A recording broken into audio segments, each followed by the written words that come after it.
we're not 100% confident right now, but you know that's why we made the test sessions to get a feel for the track and conditions. We've never ran in conditions like this, so we obviously are taking laps to try to figure it out. And, I feel pretty confident though. I think we're making the right move, and the car will go down the track. It may not be very quick, but we'll be all right.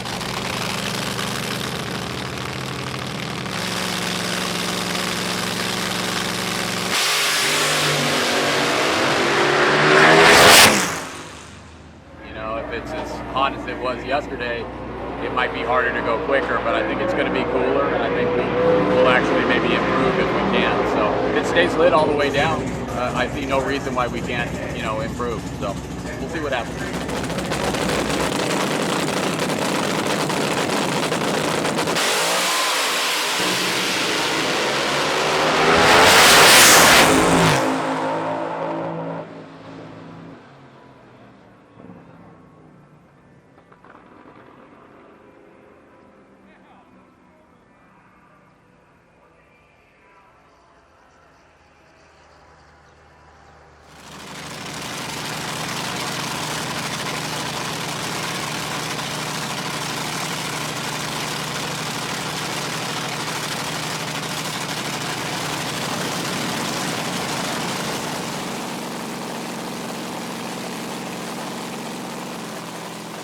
Yeah, the track's going to be a little tricky. It's hot as heck out here, so we're just going to try to go from A to B, maybe not set the world on fire, but just see if we can get down through there. Behind the starting line, Hester, 29 years old, of Visalia, California. Rick McGee and Darryl Tesler, the owners of this car. McGee, the tuner. And Brett Williamson driving for owner and tuner Mike Muller.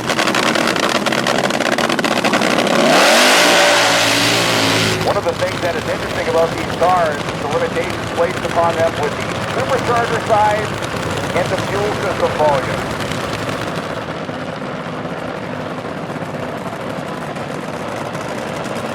These cars sound absolutely neat. These cars at idle tend to tell you a couple of things. And Hester's car with that very crisp, sharp idle down here sounds like it is on absolute kill. Williams' car, you hear it kind of rumbling away over there, but those of you on the tower side of the racetrack, when Tyler Hester makes his way back towards the starting line, listen to how staccato and how smooth the idle is on this car.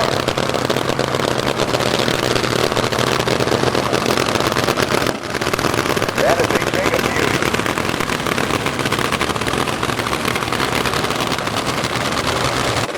When it is right, it is very right in these things. When it's wrong, of course, it's very, very wrong as well, but man.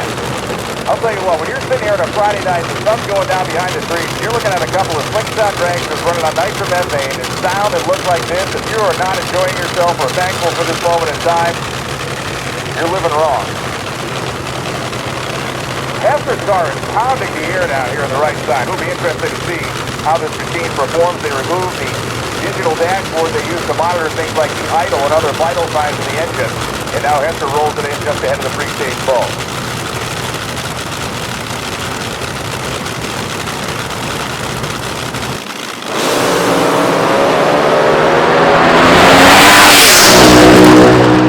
Everybody else, 581.9 at 253 miles an hour for Tyler Hester. A beautiful opening shot on a beautiful Friday night. Brett Williamson, a 779 early shutoff at 119 miles an hour. It had the quickest 60-foot time we have seen thus far. The quickest 8 mile at 391.2 and there is that beautiful front-engine slingshot dragster of Pete Kaiser and his smaller. But is there a more arresting car visually in all of drag racing than the Champion Speed Shop Slingshot? The Champion Speed Shop car, Bob McClellan down there at the starting line. It is an iconic piece of equipment in this Ford. It has been for so many years. Long before it got the Batmobile body on it, the Champion Speed Shop team was known and feared in the world of front-engine top-fuel drag racing. But this particular setup, it feels so incredibly neat looking, you really can't look away from it. For this team, last year was a real battle for them at this race. They ran a bunch of 620s, nowhere near as quick as they wanted to be. They didn't qualify that well, kind of qualified down the tail end of the field for Adam Sorokin. They had a hard-running car at Bowling Green. You can see that there's a lot of fuel running through the engine at idle. You wonder why is all that fuel coming out of one engine and not the other? Well, think about it this way. Pete Kaiser's engine, a 426 cubic inch Chevy. Adam Sorokin, that is a 12-block Chevy. 377 cubic inches worth, and it is one of the most Herculean engineered small blocks on the planet, but they run a lot of fuel through that engine to keep it cooler and idle. Fuel volume provides a cooling effect at the idle speed of these cars of over 2,000 RPM. Here we go.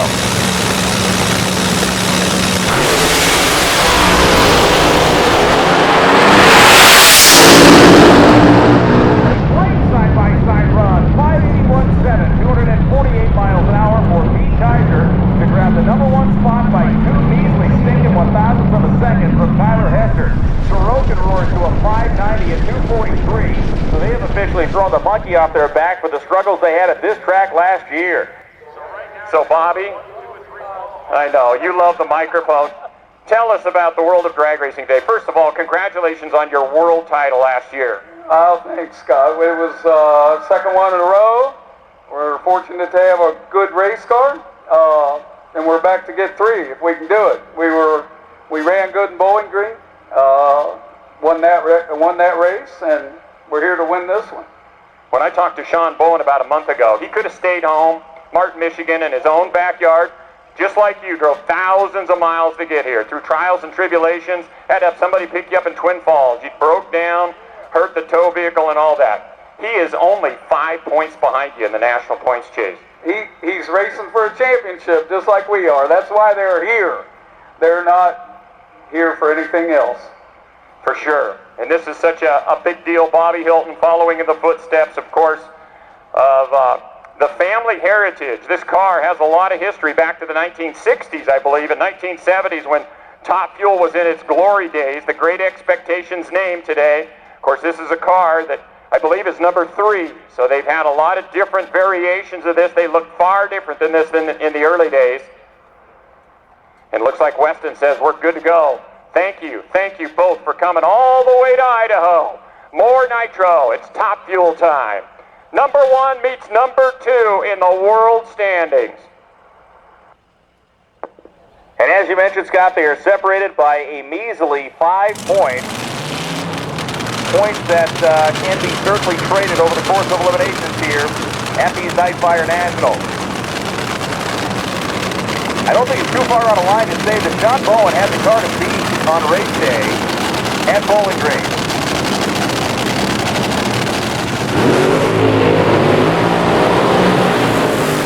They had the car to beat until a kill switch failed and the car would not start in the semi-final round. So they have that sour taste in their mouth. One of these cars, the idle kind of ranging up and down, and that would be Tyler Hilton's car, but he just settled himself down.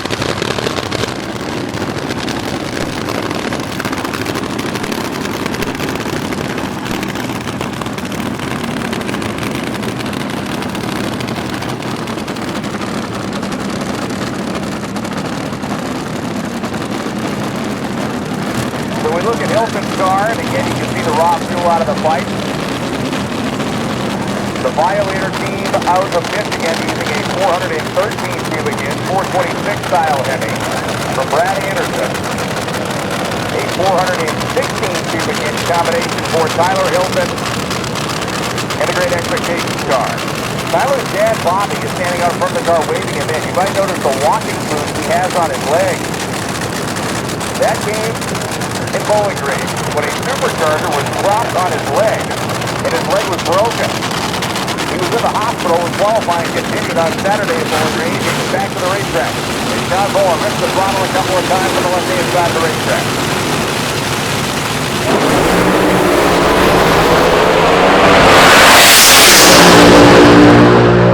So the house goes 582.5 at 245 miles an hour, a 102.60 foot time. For Tyler Hilton, the car did not 60 foot in the way that they would have wanted. So the cackle of a 426 cubic inch supercharged nitro burning Hemi fills the air once again at Firebird Raceway.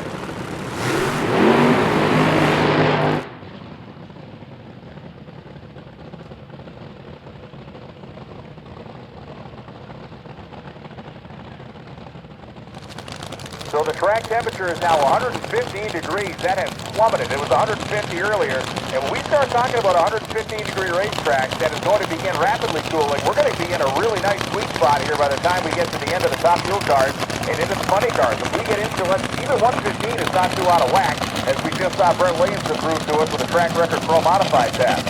So that is good news to have. Certainly good news to have if you're a front-engine top fuel driver that needs every molecule of traction you can muster in these cars. Up from Las Vegas, Nevada, it is a 2011 Sterling chassis, and you can see the car kind of trembling back and forth as that nitro-burning engine idles away. These cars will burn on the order of 10 to 11 gallons of nitromethane fuel per run at over $40 a gallon. A 3-disc clutch, a mandated 390 gear, and lap times that can and should dip down well into the 5-second bracket.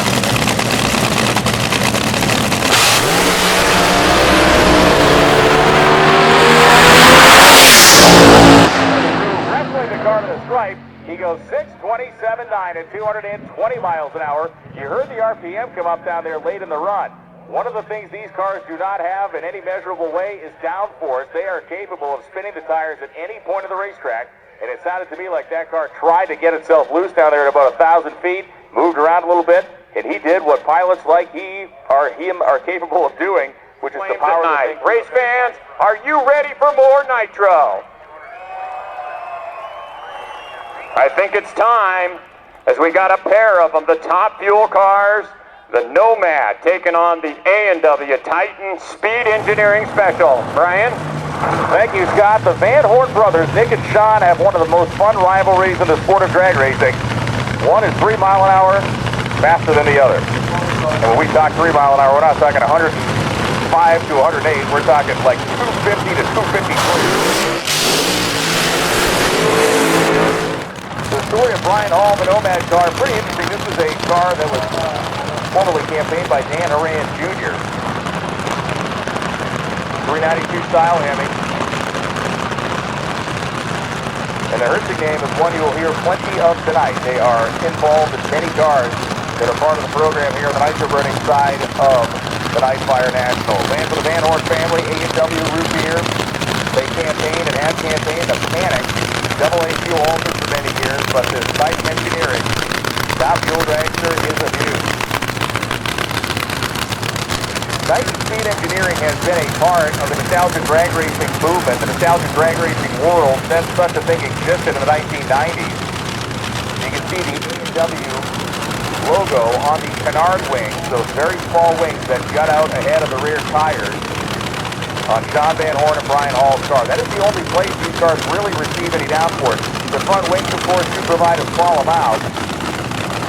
But unlike a modern-day top fuel dragster with that massive dump truck-sized wing hanging out the back of it, these cars do not have any of that, nor do they have a tire size that lends itself to being hooked to the racetrack for the entire length of the run. These drivers are steering these cars from end to end, and Brian Hall and Sean Van Horn are both going to try to shoot that 627 right off of the scoreboard here and go to number 1.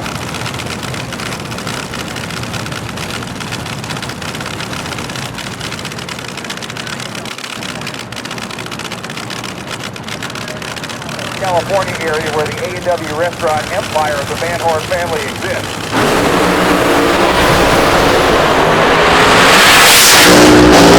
Brian Hall is fighting his way down the racetrack, 595 at 235 miles an hour for Brian Hall, an adventuresome run at that.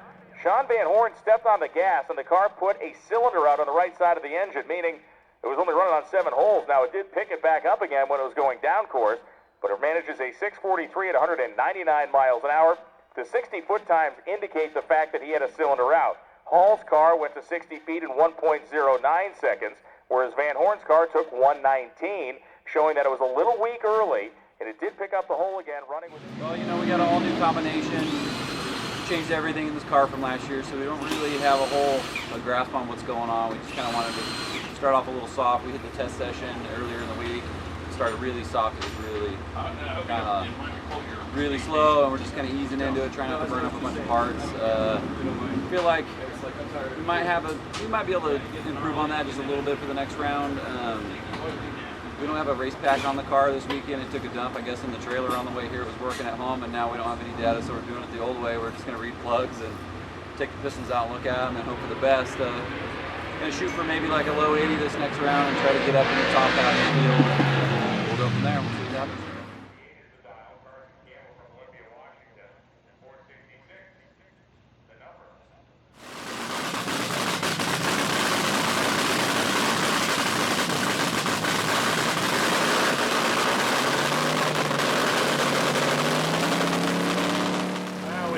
Parts on the car that we're trying.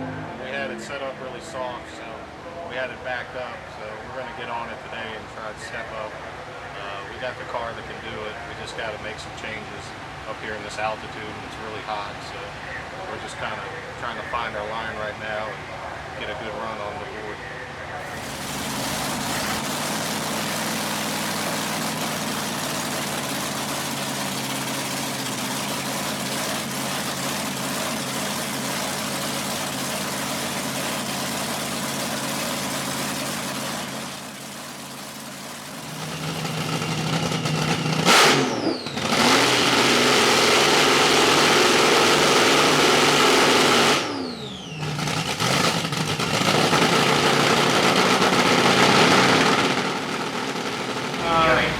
Was a little lazy down low, and it actually was dropping cylinders on the other end, so we're hoping to take care of that issue this run. And but yeah, we feel pretty good right now. Hopefully, definitely cooler weather today, so that should help clean up everybody. Hopefully the track's a little better, and we'll continue to go on. From this beautiful car based out of Paso Robles, California. Of course, the A&W logos on those canard wings in front of the rear tires, that's the family business. They operate A&W franchises around the Visalia, California area. You're going to sell a whole bunch of floats to afford to run a top fuel drag. And Sean owns Titan Speed Engineering. And Titan is a company, I mentioned last night, but it's worth mentioning again. Titan Speed Engineering has been a part of Nostalgia Drag Racing on the fuel level since Nostalgia Fuel Drag Racing existed. And they make super high quality oil pumps, pumping systems like that, but they're very much well known for their oil pumps, which are industrial strength. And oh, by the way, we are awarding a Best Backup Girl award this weekend. And I will tell you this, nobody is looking at the car right now. There is not...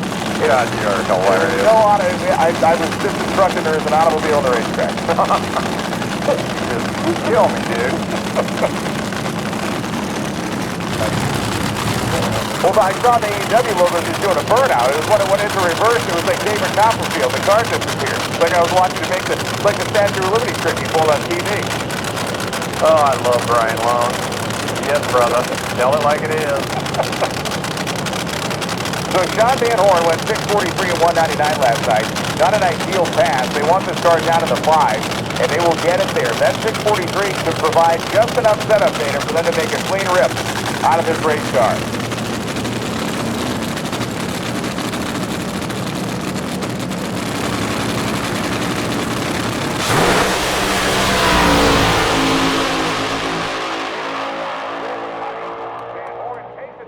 Smokes a piston at the top end, but goes 610 at 258 miles an hour. And Van Horn, we've been reported on a no-shoot situation down there at the big end of the racetrack. He went through at 258, and we can see the dirt flying at the top end as Van Horn has exited the racing surface off the top of the racetrack.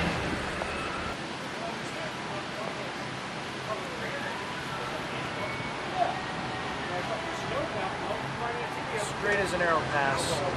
Didn't have to steer the wheel one bit. It picked up 61 miles an hour on the back half, and went for the chutes, and I thought it was slowing down, and got oiled in a bit, and by the time I realized the chutes weren't out, I was at the turnout, and reached for them again, and they say they didn't come out.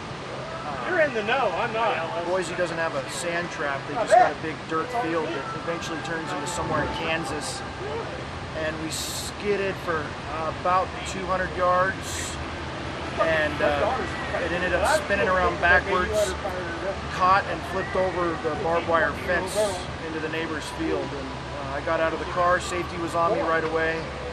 And yeah, I'm fine. No headache, nothing like that. Little sore in the shoulders. Fired up, the next pair of Top Fuel Dragsters. Here we go. Coming to the starting line is Kyle Huff, the third generation racer. His father and his grandfather raced fuel alters and funny cars, and Kyle said we need to do a Top Fuel Dragster, and this is then a Top Fueler.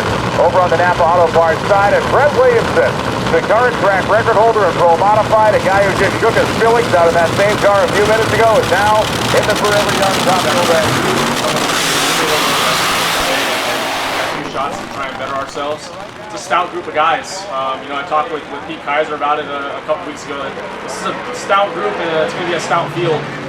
We're confident here. Confident that we're going to get this thing in the show. And I had to do a little motor change last night, but everything should be the same. And we'll see what happens from here. A fantastically good setup for this team to be able to lean on the car even harder.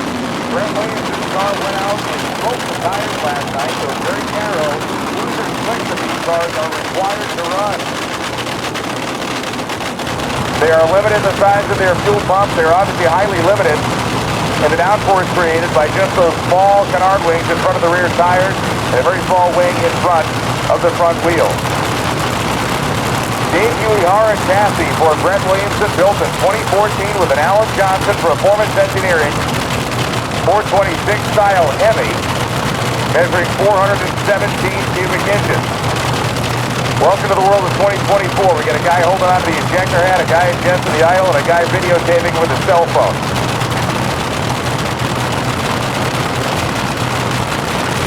And for Kyle Huff, his dad Rick standing to the left side of the engine, Rick making those last adjustments. Both teams are ready to run.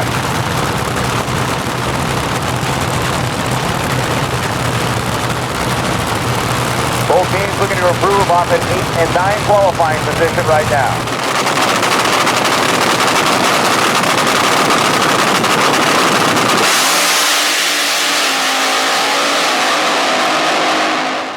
Machine, he is going to make a much better pull. How about a 590 at 247 miles an hour?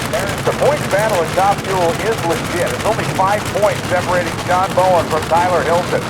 Talk about the seriousness and commitment of these teams for Sean Bowen. They are from Michigan. They could have raced in Martin, Michigan this weekend and stayed very close to home, but they are chasing a world title. They came all the way out here to Boise, Idaho to do it.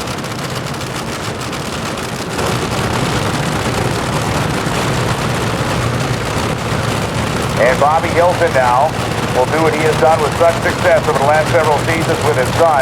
Place that car just at the precipice of the pre-stage being.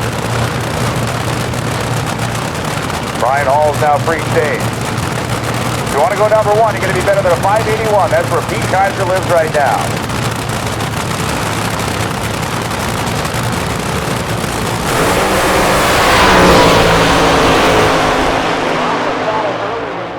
And Hilton roars to a 591 at 246 miles an hour.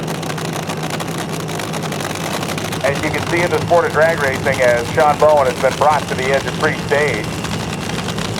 Fair amount of fuel coming out of the wet pipes over there for Adam Sorokin at idle. Nothing really to be concerned about. The Sorokin car, not simply unique looking, it also runs, of course, a small block Chevy style engine. Alan Johnson design, if you will, but it is considered a small block 377 cubic inch wedge engine. It's not a Hemi. And they run that little thing as hard as it will go every time down the drag strip. John Bowen clears the motor up, brings the rest up. He's got a real wet pipe in the front of the Finland car. Adam Sorokin goes rip-roaring down the drag strip. 6 seconds flat at 238 miles an hour for Adam Sorokin and John Bowen. Goes to 705 and he's a lot of work down at his flawless.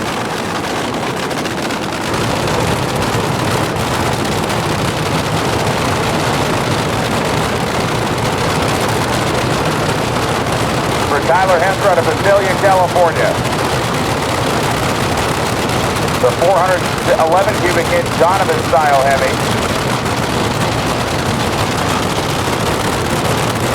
And both cars have been set up to go. Final pair, Top Fuel qualifying session 2.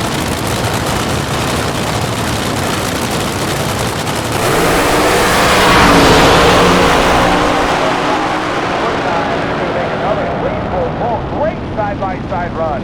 574.5 at 251 miles an hour from Pete Kaiser. Lowers the boom on the field. Hester goes 579.5, but for Pete Kaiser, that is... Q2 actually expected to speed up and run a better ET, and it didn't happen. It fell off a little bit, was a little slower.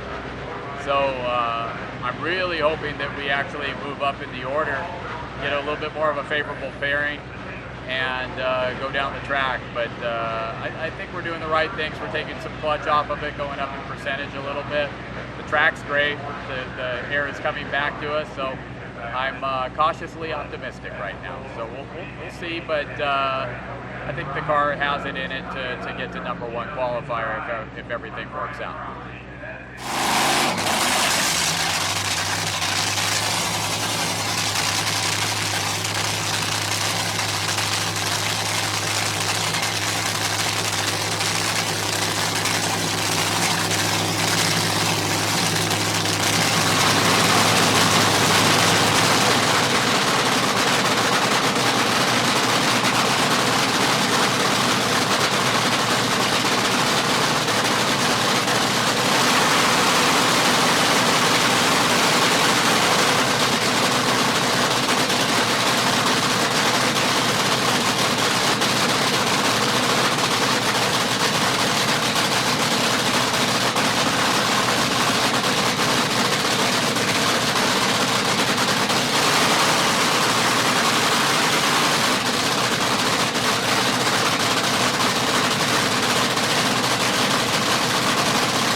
Down track, you pull some away, you get just as aggressive up here, right? Because you don't want to shake the tires. Yeah, we don't pull nothing away. We just hop it up to make sure it burns everything down there. Because the key to it, this is just me being a novice, not a tuner, but an announcer, a novice announcer. The key is if you can get the 100 feet and get it up on the tire and get that thing steamrolling and avoid the shake, right? I mean, that's, if you pull power away from it, it's going to shake. Yeah, that typically if you don't have enough clutch and power at it, it'll start shaking the tires pretty good. So when did you start drag racing? Were you just a young guy? I started actually out here in the nostalgia world in '89. And then I started driving the car in '98. And then I jumped out of the seat, I don't know, 3 or 4 years ago, and I put my nephew in the car. Do you miss it? Not really. I can concentrate on more of the other stuff now that I wasn't before, tuning and driving. That makes, you know, because every move you make outside, you know what you did. So you're paying attention to everything that you changed. Where he knows what I changed, but it doesn't necessarily know what's going to happen. I would assume the first time that you watched it go down the racetrack and you weren't in the seat, that had to be a bit of a different experience because you had zero control after it leaves the starting line. I was very nervous, to say the least. It really put the butterflies in me. You know, when you drive one of these things, the butterflies never really come. You step out of the car and put somebody else in it, they come. So it's been a challenge, but he's done a hell of a job. Tell us about the motors. Tell us about the footprint of the tire because it's a very small width of a tire. These Top Fuel cars are very unique, very much like the way they would have been originally with all the modern safety equipment. The motors have been updated. There's lots of new equipment that's gone into them, but it still retains a lot of the original aura of Top Fuel. Yeah, out here we have a lot of restrictions. So we're limited to a 671, 14% over, a 20-gallon a minute pump, a 12-inch tire. Well, it's actually, they've made it a 13 now. A gear, you can't numerically go any lower than a 390. that's the battles we fight out here, because we don't have enough fuel pump for what we're doing. So you got to be, let's call it conservative, and not burn it up, or try not to burn it up, but give it what you can. Because you don't want it to go lean. I mean, that's kind of the death end of a combination, so you got to keep feeding it fuel, right? Correct. Yeah, you got to run it rich enough and not pull the motor too hard and make a lean condition, and then start burning pistons. But then that's when the catastrophic happens. And then it's totally different when you come up here when it's 6,000 feet of corrected air compared to running at Bakersfield, which could be not that many 100 feet above sea level, right? Yes, it can be as low as 300 and as high as 3,000, depending upon the year, depending upon how the weather came in, the water drains, and everything else that comes with it. Because running in March or running in October at the Hot Rod Reunion, you come to Firebird, 2,700 feet of corrected air. That's on a perfect day. That's like 50 degrees here, right? Like early April or late October. We rarely get that. Now at this year's Igniter, it was fast conditions because it was low 60s. Corrected altitude was like 2,900 to 3,000 feet, which is like almost sea level for us. But for you guys, you come up here, there's not a lot of oxygen in the air. No, you definitely have to put percentage in it and put a little time in it. You got to kind of compensate for all that. So what is the common number? Maybe everybody runs a little different percentage when you're talking about the mixture of nitromethane to methanol. Well, the problem is everybody runs different compressions. So the higher the compression, it works with you in altitude. It works against you at sea level. You just have to pull a bunch of percentage out of it, where here we run a low compression motor, so we have to run a bunch of nitro. We're really not set up for here, but we do decent, so as of right now, yeah, we got a pretty healthy load. People you race against just by people who hold the same license you do. Well, good news there, Brian. We're going back after it.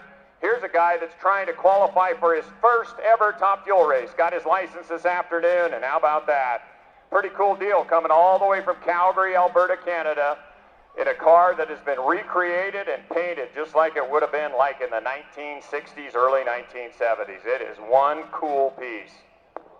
It really is. Goes on to the next level. Brendan Murray painted this car, the main Top Fuel racer from the west coast of California.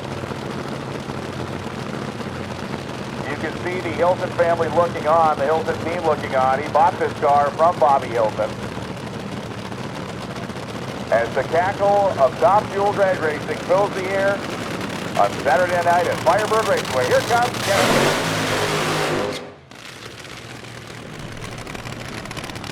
And again, revel in the glory that is a big block Chevy on a big old fat load of nitromethane. It's cacking away pretty good down here.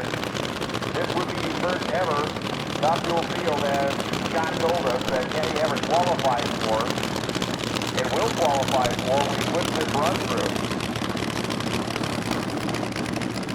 Although I should not say that with such certainty. We know that John Van Horn, the unfortunate incident this afternoon, has taken him out of the mix, which puts Kyle Huff in the number 8 spot. But it does take the fact that this car could bump somebody else out of this field.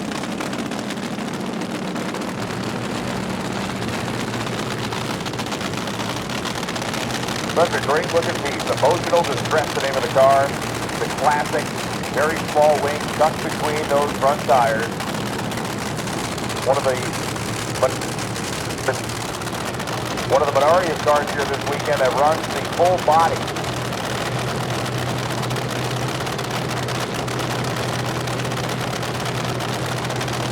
And the car now is fully in Kenny's hands. Can he run quick enough? Can he run down to the 590 to cement himself in this field?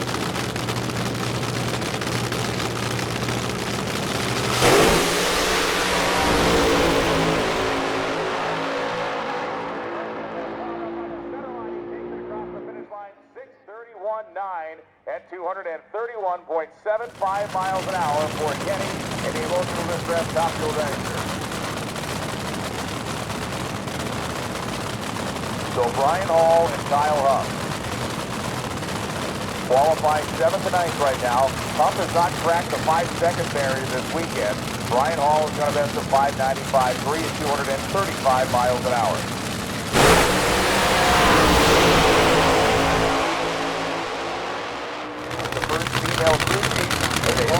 Dragster drag racing. Give us a right-hand wrench, but Allison Lee was the woman who was responsible for the tune-up of this car. Tyler Hilton is Allison Lee's grandson.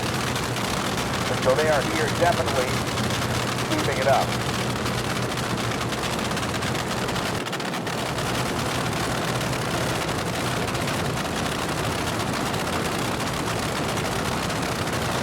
So Mike Fuller, the car owner of the red shirt, points his driver, Brent Williamson, ahead.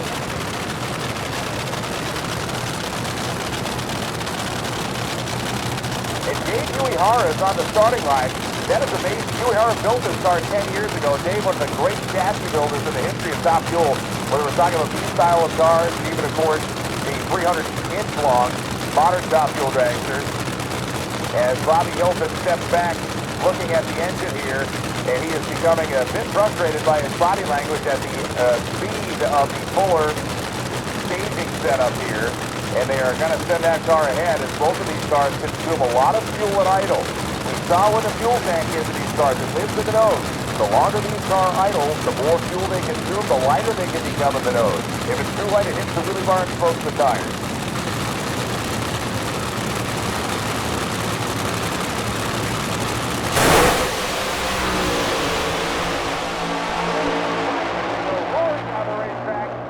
Goes 573, wanted 252 miles an hour. For Brent Williamson, goes 573.7 at 254 miles an hour. The black and gold livery of Bob McLennan's team. They work very, very hard on this car, and they do so at a very high level. Sean Bowen, Mike Bowen, and Scott Bowen. It is a family affair for the Violator team out of Michigan. Can Bowen crack the 570s and can...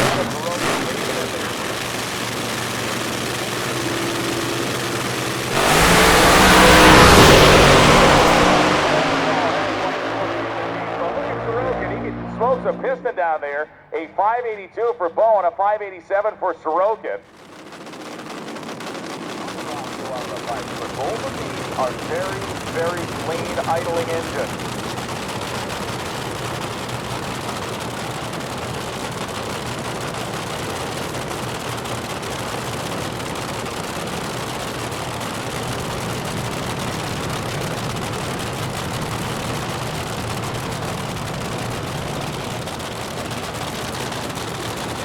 Both cars now inching ahead. Pete Kaiser and Tyler Hester to put an exclamation point on this qualifying session of Top Fuel Eliminator.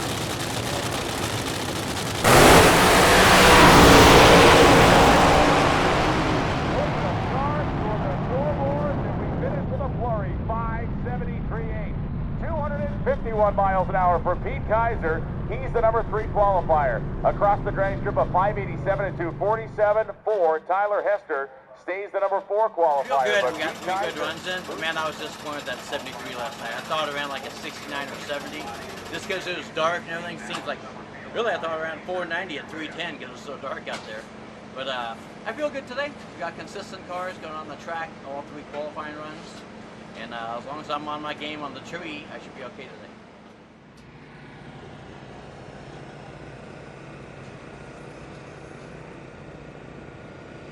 I don't know. This is going to be a crapshoot.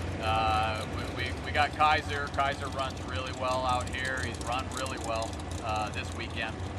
And we actually last night kicked a rod on our 87 run.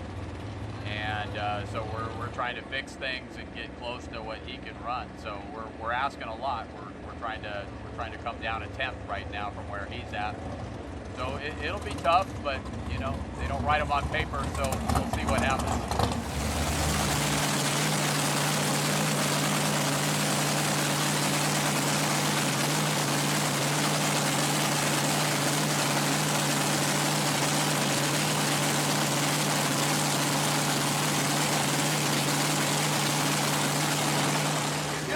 The car's been consistent. We were a little off last night, but we're not hurting parts, and we're just going to keep inching down a little bit. I'm not sure, but I think we had Adam.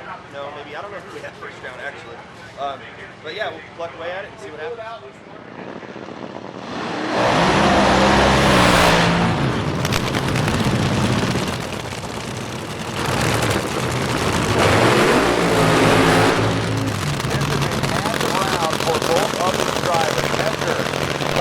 fifth in the points.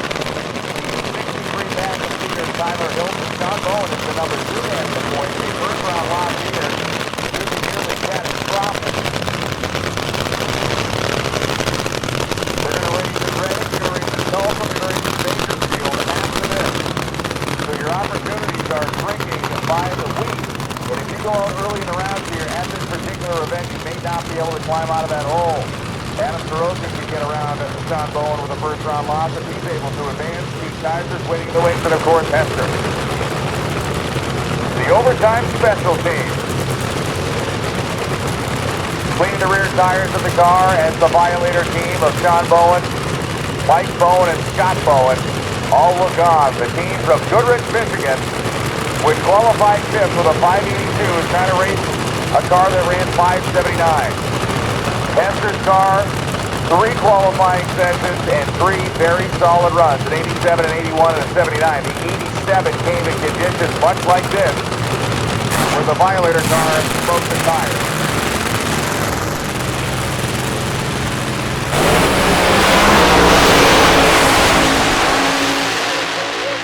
Over by the wall, and it is going to be Tyler Hester. Hester goes 592.7, the overtime special at 245 miles an hour, as Sean Bowen a 633.8 at 186.77.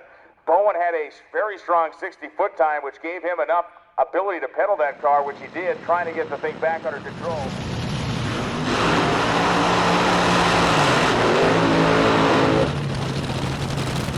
Burnouts on a 2 nicer burning Jimmy's bolt of about 420.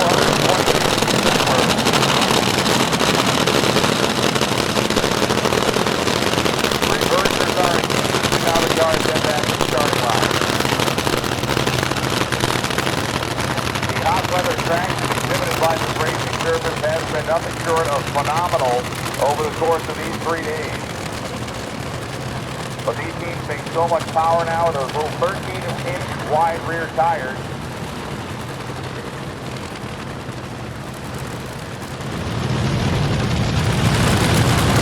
See the idle calm down there by Hilton's father, Bobby, as he just pressed the butterfly shut a little tighter to bring the idle down some. Both of the engines sound very, very healthy, tackling away here in the starting line. Kyle Huff has a big hill to climb here. Went a 6:27 earlier this weekend. The number 9 qualifier that was inserted in the field after the Van Horn crash that happened earlier in the weekend.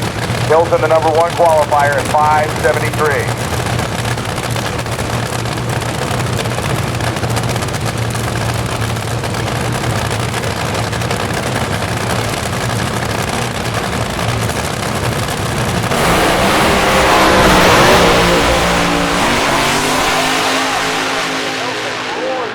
Track 575.9 at 254 miles an hour. Clean as a whistle down there for Hilton. And you saw Huff step on the throttle in the car, go up into smoke on the Napa Auto Parts side of the racetrack, launching like a mid-60s slingshot drag.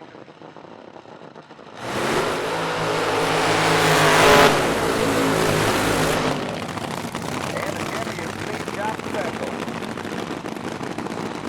Got his legs under it, went 587, 221 miles an hour best so far.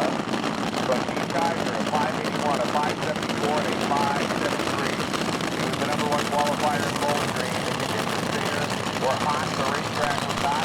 Atmosphere may be a little different, but they know how to run this car on a very hot drag strip, which is what they face right now.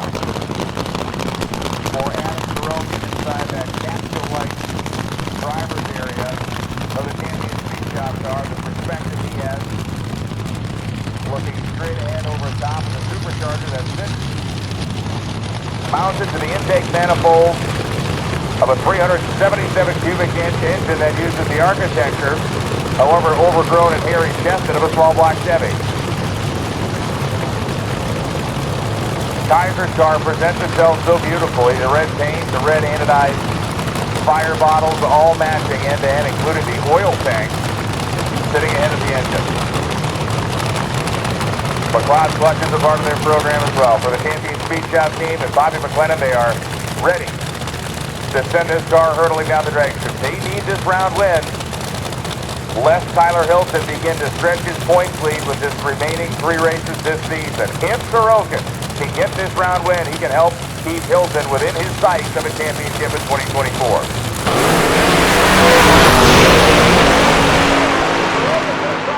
But it's a misfiring engine for Sorokin, and it's Kaiser. 6 flat at 244 miles an hour. Pete Kaiser pedaled the race car like the pro that he is before 330 feet, kept the car centered, and goes 6 flat at 244.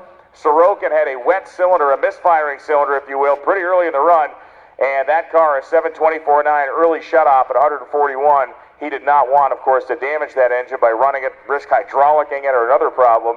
So he clicked it off once Kaiser was clearly running out of the picture.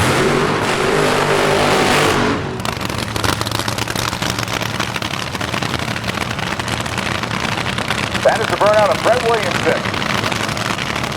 He's forever young, top jeweler of Mike Fuller here right side. And Brian Hall of Rio Hospital, California, the Herstig Motorsports, no leader.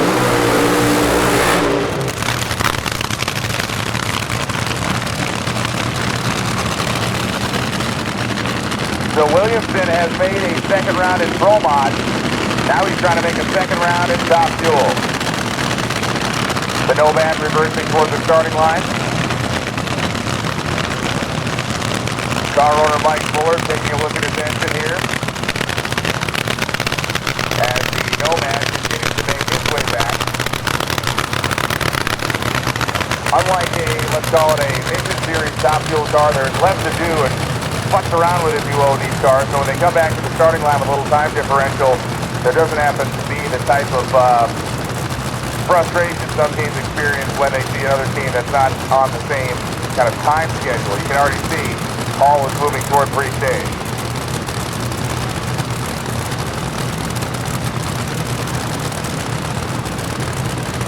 The full-body Huey Harachaski car of Brett Williamson and the exposed tubing, just the cowl body for Brian Hall, a car built by Keith Bergen, the Napa Auto Parts side.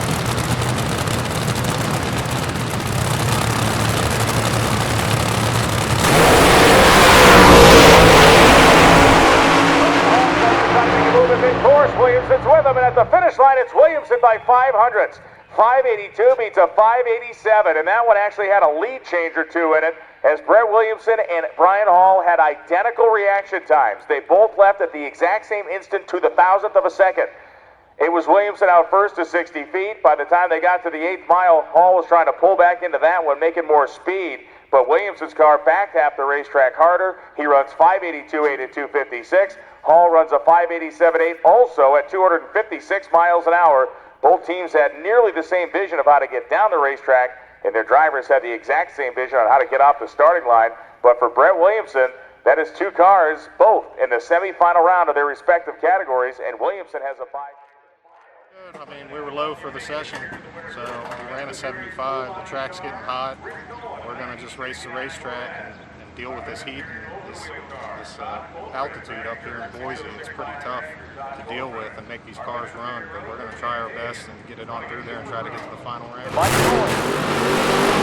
Forever young dragster with his seasoned pilot completes the burnout.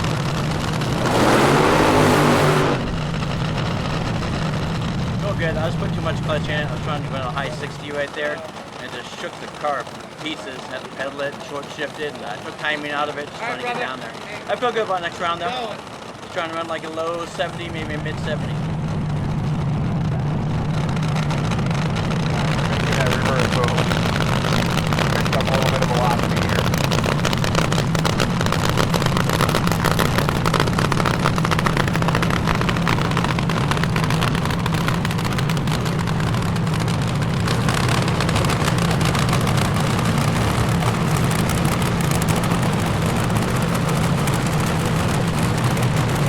So pretty clean idle on both sides of the racetrack here for Pete Kaiser. Coming in here as the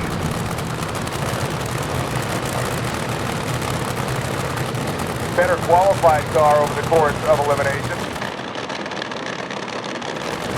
Kaiser went a 6th lap last round to beat Sorokin. Williamson went 582. Williamson does have the better performing car on this hot Sunday.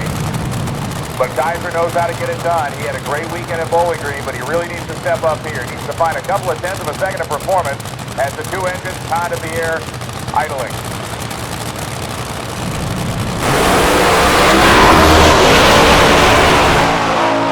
The car sideways, and it's going to be Williamson. Brett Williamson's going to two final rounds here in Boise, Idaho. This is amazing. 627 at 249 miles an hour. You heard the engine of Kaiser's car just buzzing to the moon out there as he tried to get it to calm down and regain traction. But Brett Williamson.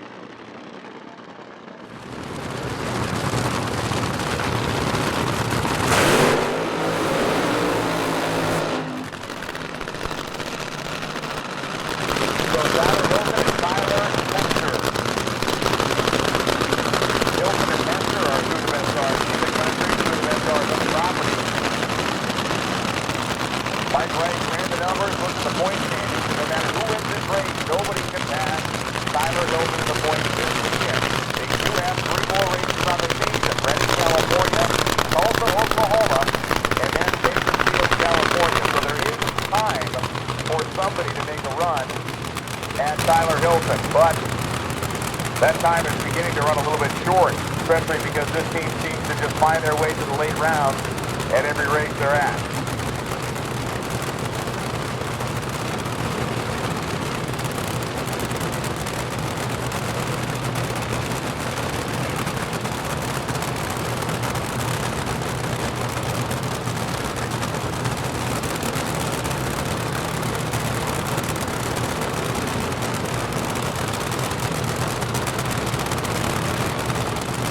Tire scrubbers get their job done. The overtime special on one side and great expectations free on the other.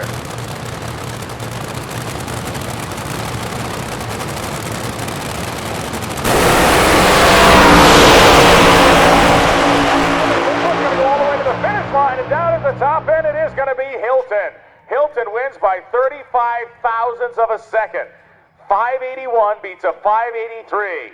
A brilliant side-by-side top fuel battle there. Tyler Hilton takes the win and moves to the final round to face off against Brett Williamson. As Hester goes a 583.7, the cars were very evenly matched. Hilton got off the starting line first by about 100th of a second and really never looked back, but it was only 35 thousandths at the stripe for Tyler Hilton. Great side-by-side action.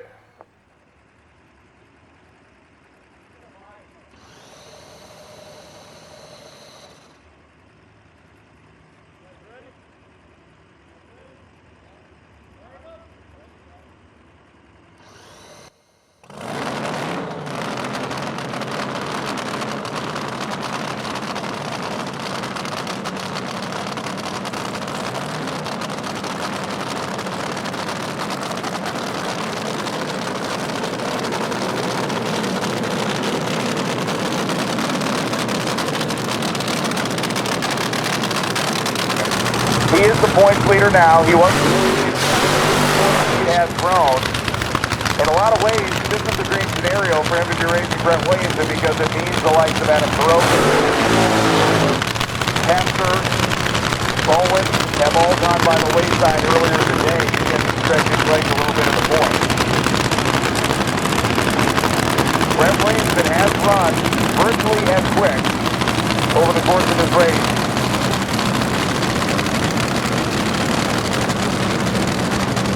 as Hilton has run. They come into this round, Hilton having gone a 581.7 in the win. Williamson had that tire smoking kettling fest that got him here.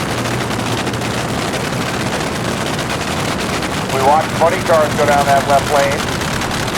There is no problem with it. It's just a hot racetrack that everybody's been trying to manage over the course of the day. Bobby Hilton with his walking cast on makes his last adjustment. Mike Fuller overseeing his team watches them finish up on their side of the racetrack in the Forever Young car. Brett Williamson came up short in the Tromont final. See if he can go and make it a push for the afternoon as far as wins.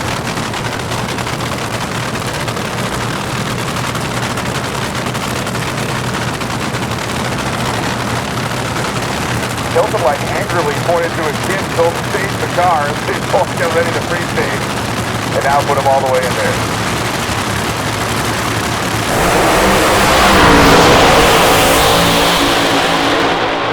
Drag race out of this thing, but Hilton's going to outpower him a 579 at 253 miles an hour. Brett Williamson goes 6:012 at 247, and Hilton held him off the entire way, a 10-mile-an-hour differential at the 8, 205 to the 195 of Brett Williamson.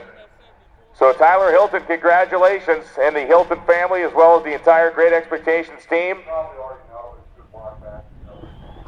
A great weekend of Top Fuel drag racing here in Boise at Firebird Raceway culminates there with Brett Williamson coming up a runner-up, 6:012 at 247. Tyler Hilton leaves here with another Nightfire Nationals win and more points tucked under his belt in the Top Fuel Championship.